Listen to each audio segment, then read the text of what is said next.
आज मैं एक नई ब्यूटी के बारे में आपको बताने जा रहा हूं जिसका नाम शायद आपने पहले भी नहीं सुना होगा। मेरे चैनल में आपको नित्य नई से नई जो जड़ी बूटियां, देसी हर्बल बूटियां हैं, उनके बारे में आपको बताया जाएगा। तो जो बूटी मैं आज बताने जा रहा हूं, ये बरसात में बकिसत पाई जाती है और विसाख जेठ में ये खत्म हो जाती है। यानी इस एरिया में विसाख जेठ यानी हाड़ के महीने से पहले जो है ये खत्म हो जाती है। खेतों और मरतूब जगह पे पाई जाती है, यानी जो खुश्क एरिया है वहां पे ये बूटी पाई जाती है। और इसका फुट जो साइज है, जो इसका कद है, वो कम से कम 1 फुट से 2 गज तक का होता है। और इसकी शाखें बहुत गुंजान आबाद होती हैं और सब्ज होती हैं, यानी इसकी शाखें बहुत गुंजान घनी घनी सी होती हैं। और पत्तों पर रुई की तरह जो होते हैं, ये बारीक बारीक बाल और कांटे होते हैं। और जो इस बूटी की खासियत है, ये नहायत कड़वाहट महसूस करती है।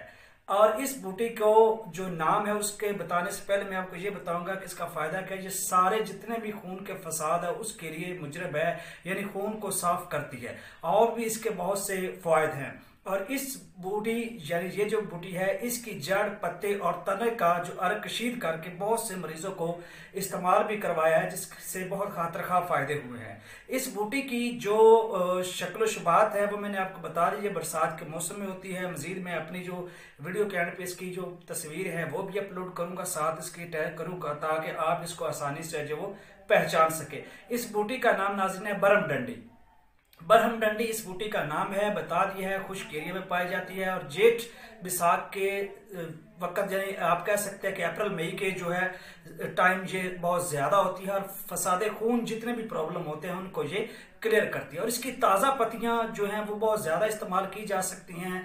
उसको पीस कर सफूब बनाकर आप इस्तेमाल कर सकते हैं, जिससे आपका जो ब्लड है, जो आपका खून है, वो बहुत साफ हो जाएगा और आपके चेहरे की जो रंगत है वो भी बहुत निखर जाएगी। बहुत आसान है, कोई मुश्किल नहीं है। यानी बूटी लें, उसको आप पीस लें, सफूब बना लें, उसको आप इस्तेमाल कर सकते हैं। बूटी का नाम आप अगेन सुन लें, बरहम डंडी है। पंसारी से भी आपको मिल सकती है।